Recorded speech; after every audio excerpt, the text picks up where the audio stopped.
जय हिंद साथियों, आज के इस क्लास में आप सभी का बहुत बहुत स्वागत है। तो साथियों, बिहार पुलिस सिपाही की नई भर्ती 2025 के लिए आज आपका जीके जीएस और हिंदी व्याकरण का सेट नंबर 71 चलेगा। और इससे पहले जो भी क्लास आपका छूटा हुआ है वो सब क्लास आपको इस बैच में मिल जाएगा। तो चलिए, रात के 8 बज चुके हैं, फटाफट से आप लोग लाइव चैट के साथ जुड़ जाइए। तो साथियों, आज का पहला क्वेश्चन देखिए, दिए गए शब्द का विलोम शब्द ज्ञात कीजिए। यहाँ पर आपको क्षणिक का विलोम बताना है क्या होगा। और देखिए, प्रत्येक स्टूडेंट को नीचे लाइव चैट में या फिर कमेंट बॉक्स में अपना अपना आंसर करना है, जिससे कि आप सभी का प्रॉपर तरीके से रिवीजन हो सके। तो क्षणिक का विलोम बताना है क्या होगा। इसका विलोम होता है शाश्वत। यहाँ पर सी ऑप्शन आपका सही जवाब है, शाश्वत। अनित्य का विलोम क्या होगा, नित्य। ठीक है। वाचिक का विलोम क्या होगा, इसका वाचिक का विलोम होता है आंगिक। आंगिक ये वाचिक का विलोम है। दूसरा क्वेश्चन देखिए, दिए गए शब्द युग्म का सही शब्द युग्म ज्ञात कीजिए। यहाँ पर देखिए, एक परिणाम है, दूसरा परिमाण है। दोनों का अर्थ आपको बताना है क्या होगा। बिल्कुल इसी टाइप के हिंदी व्याकरण के क्वेश्चन आपके एग्जाम में पूछे जाते हैं। बताइए इसका आंसर क्या होगा। तो देखिए, ये जो परिणाम है इसका मतलब होता है नतीजा, और ये जो परिमाण है इसका मतलब होता है मात्रा। तो आंसर क्या हो जाएगा, नतीजा मात्रा। आगे देखिए, इनमें से कौन सा शब्द अंधकार का पर्यायवाची है।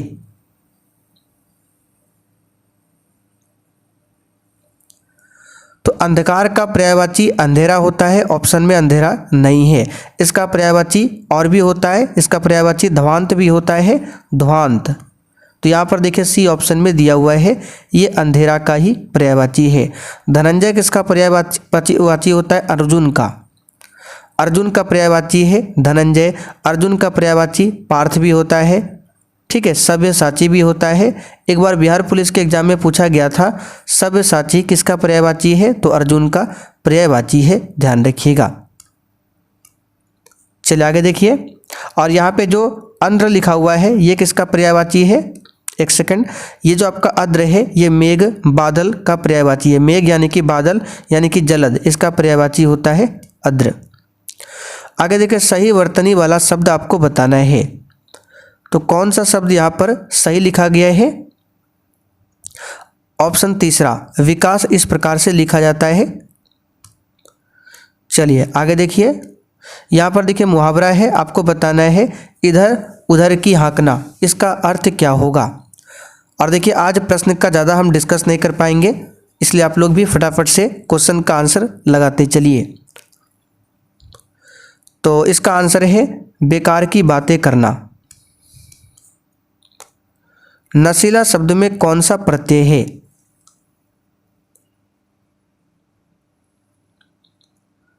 तो नशीला में होता है ईला, बी ऑप्शन यहाँ पर आपका सही जवाब है। बर्फीला में पूछे ईला, ठीक है। रसीला में भी ईला, चमकीला में भी ईला, यानी कि सभी में ईला प्रत्यय है।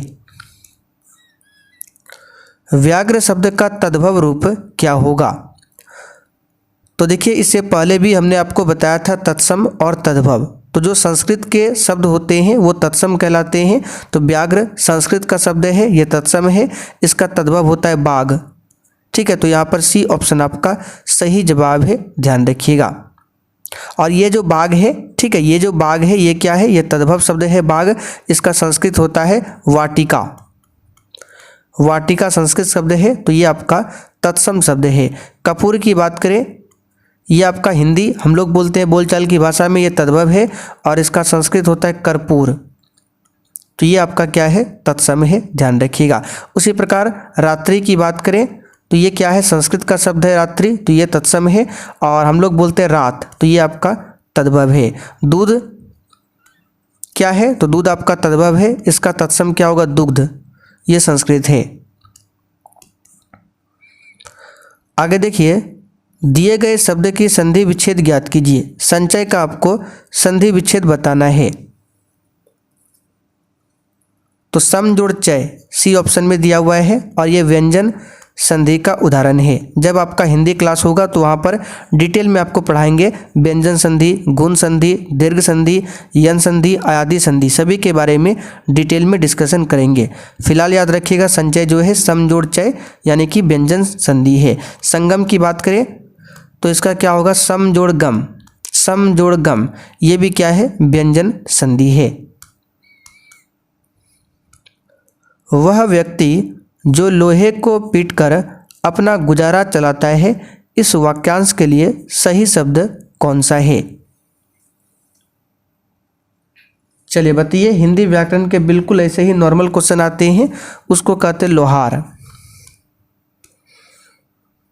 आगे देखिए, जनतंत्र का जन्म कविता में कवि ने किसे शक्तिशाली कहा है?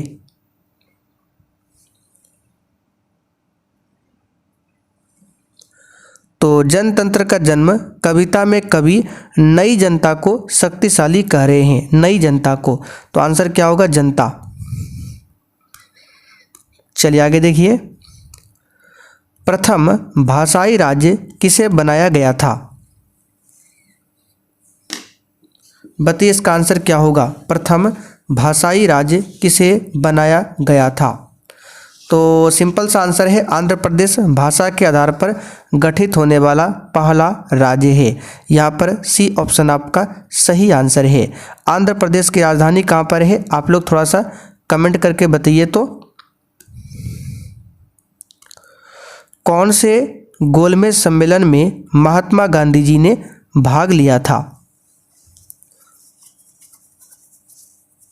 तो 3 गोलमेज सम्मेलन हुए थे। पहला हुआ था 1930 में, दूसरा हुआ था 1931 में, तीसरा हुआ था 1932 में।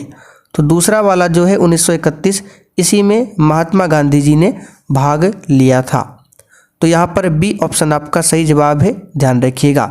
और जो भी साथी चैनल पर पहली बार आए हैं, अगर आपको बिहार पुलिस 2025 के लिए बिल्कुल शुरुआत से तैयारी करना है तो ये व्हाट्सअप नंबर है, इस पर मैसेज कीजिए, आपको बैच के बारे में संपूर्ण जानकारी मिल जाएगा। इस बैच में आपका सब्जेक्ट वाइज क्लास स्टार्ट हो चुका है फुल डिस्कशन के साथ में, तो आप लोग जल्दी से इसे ज्वाइन कर लीजिए।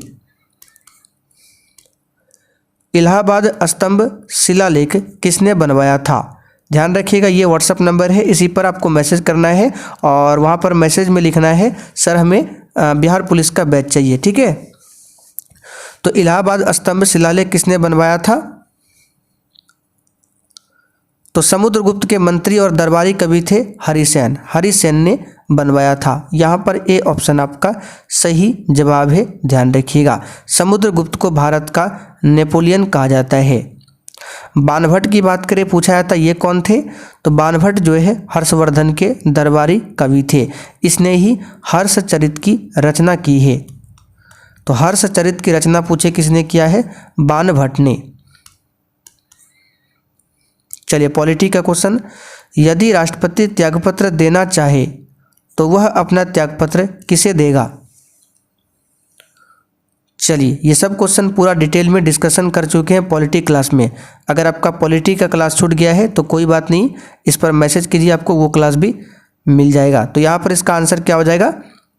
भारत के उपराष्ट्रपति को, बी ऑप्शन यहाँ पर सही है। और उपराष्ट्रपति त्यागपत्र देना चाहे तो राष्ट्रपति को देता है। भारत के उपराष्ट्रपति राज्यसभा के पदेन सभापति होते हैं, यह आर्टिकल नंबर 64 में बताया गया है। उपराष्ट्रपति पद के बारे में आर्टिकल 63 में बताया गया है। वर्तमान में लोकसभा के अध्यक्ष कौन है? ओम बिड़ला। कौन है? ओम बिड़ला। मिश्रित अर्थव्यवस्था का क्या अभिप्राय है? भारत में आपका मिश्रित अर्थव्यवस्था है, ठीक है, मिक्स्ड इकोनॉमी है भारत में। इसका आंसर है सरकारी एवं निजी क्षेत्रों का सह अस्तित्व, बी ऑप्शन यहाँ पर सही है। मिश्रित अर्थव्यवस्था में सरकारी और प्राइवेट सेक्टर दोनों का अस्तित्व होता है। किसने स्वायत्त निवेश को प्रेरित निवेश से पृथक यानी कि अलग किया था? तो ये सब क्वेश्चन याद रखने वाला है। इसका आंसर है शुम्पीटर, व्यक्ति का नाम है शुम्पीटर, ठीक है, अर्थशास्त्री थे। भारत में प्रथम जैव मंडल रिजर्व की स्थापना कहाँ पर हुई थी? ये क्वेश्चन हम आपको करा चुके हैं पहले भी, और सेशन के लास्ट में आपको कमेंट करके अपना अपना स्कोर बताना है कि आपने कितने क्वेश्चन सही किए हैं। चलिए, इसका आंसर है नीलगिरी में। ठीक है, यहाँ पर बी ऑप्शन आपका सही आंसर है। 1986 में स्थापित हुआ था नीलगिरी जैव मंडल रिजर्व, जो कि भारत का प्रथम जैव मंडल रिजर्व है। कीमत विश्लेषण में समय तत्व किसने शुरू किया था? ये सब क्वेश्चन आपको डायरेक्ट याद रखना होगा। तो यहाँ पर जो भी नाम दिया हुआ है अर्थशास्त्री है, तो कीमत विश्लेषण में समय तत्व किसने शुरू किया था? तो इसका आंसर हो जाएगा आपका मार्शल ने, अल्फ्रेड मार्शल ने। ब्लैक होल त्रासदी कहाँ घटित हुई थी?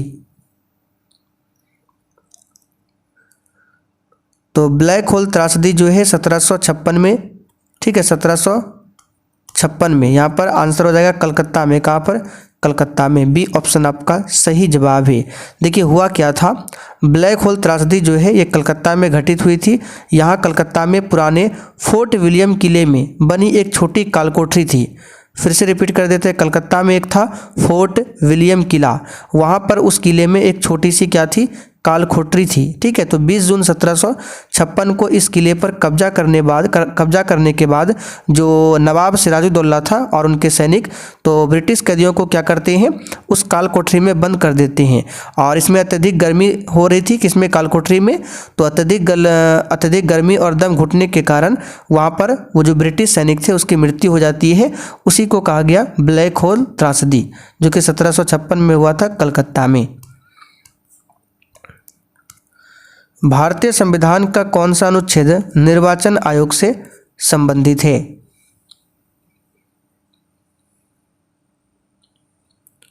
आंसर है 324, निर्वाचन आयोग से संबंधित है।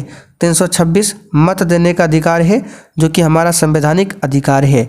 352 में राष्ट्रीय आपातकाल है, जो कि भारत में 3 बार लग चुका है, 1962, 1971 और तीसरा बार 1975। ये राज्य में राष्ट्रपति शासन है और पहली बार राज्य में राष्ट्रपति शासन पंजाब में लगा था। ठीक है, ये वित्तीय आपात है, ये भारत में एक बार भी लागू नहीं हुआ है। आगे देखिए, मीठे पानी का सबसे बड़ा जलाशय क्या है?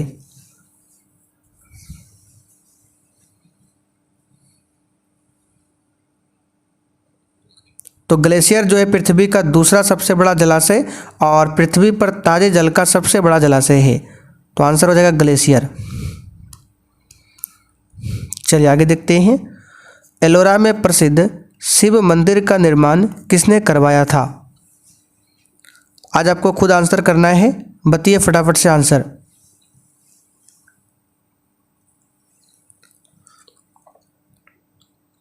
सही जवाब है राष्ट्रकूट कृष्ण शासक प्रथम ने। निम्नलिखित में से कौन सी नदी हिमालय के पार से निकलती है?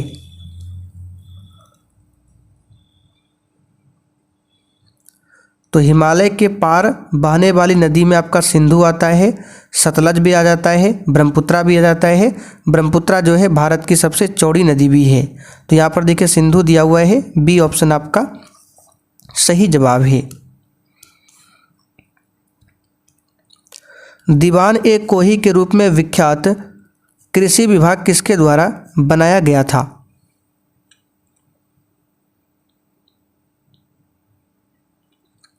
आंसर है मोहम्मद बिन तुगलक के द्वारा। जहांगीर के शासनकाल के निम्नलिखित में से किस चित्रकार को नादिर उल अस्त्रा की उपाधि दी गई थी?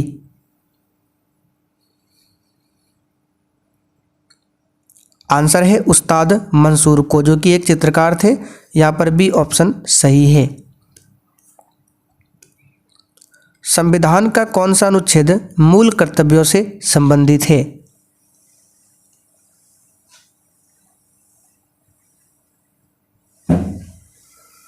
आंसर है अनुच्छेद 51A और भाग पूछे तो भाग 4A। ठीक है, भारत के संविधान की 7वीं अनुसूची किससे संबंधित है?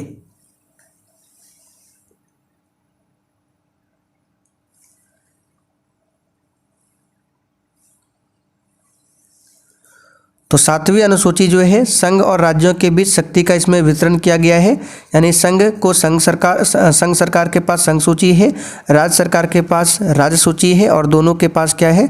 समवर्ती सूची है। तो 7वीं अनुसूची में ये है। 6ठी अनुसूची में 4 राज्य का है, असम, मेघालय, त्रिपुरा, मिजोरम। तो आंसर आपका बी हो जाएगा। चलिए, निम्नलिखित में से किसका संबंध उच्चतम न्यायालय यानी सुप्रीम कोर्ट की सलाहकार अधिकारिता से है?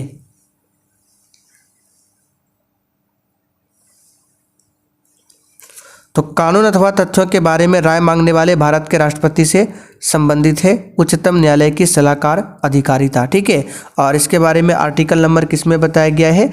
तो इसके बारे में आर्टिकल आपको जानकारी मिलेगा 143 में। किस में मिलेगा? 143 में।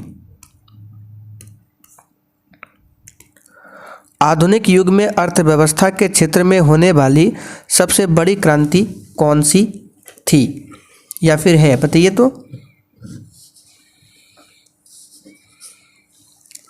ये है औद्योगिक क्रांति।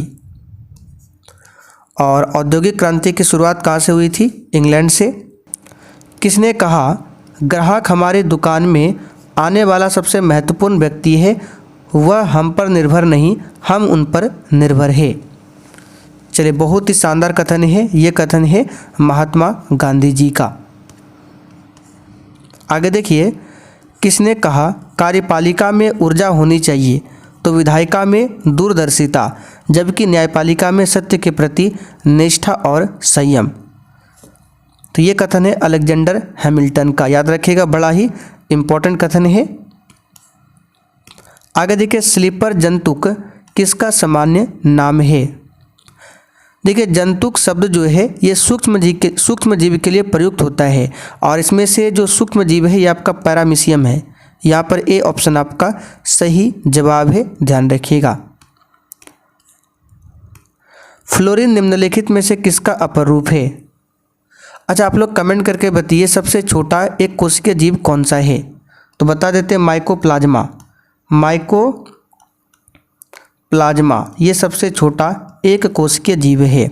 तो फ्लोरीन जो है कार्बन का अपरूप होता है, हीरा भी कार्बन का अपरूप है, ग्रेफाइट भी कार्बन का ही अपरूप है। ग्लाइडर अपनी उड़ान के लिए निम्नलिखित किस ऊर्जा पर निर्भर होते हैं?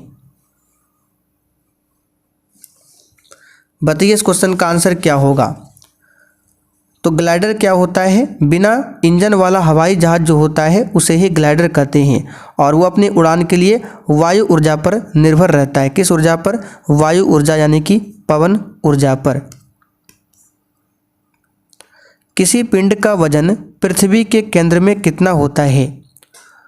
तो ये सब बता चुके हैं। मान लीजिए आपका अर्थ है, ये आपका नॉर्थ पोल है, ये साउथ पोल है। तो नॉर्थ पोल पर किसी पिंड का वजन ये पोल को बोलते हैं हिंदी में ध्रुव। तो ध्रुव पर किसी भी पिंड का वजन सबसे अधिक होता है, चाहे यहाँ पर हो चाहे यहाँ पर हो।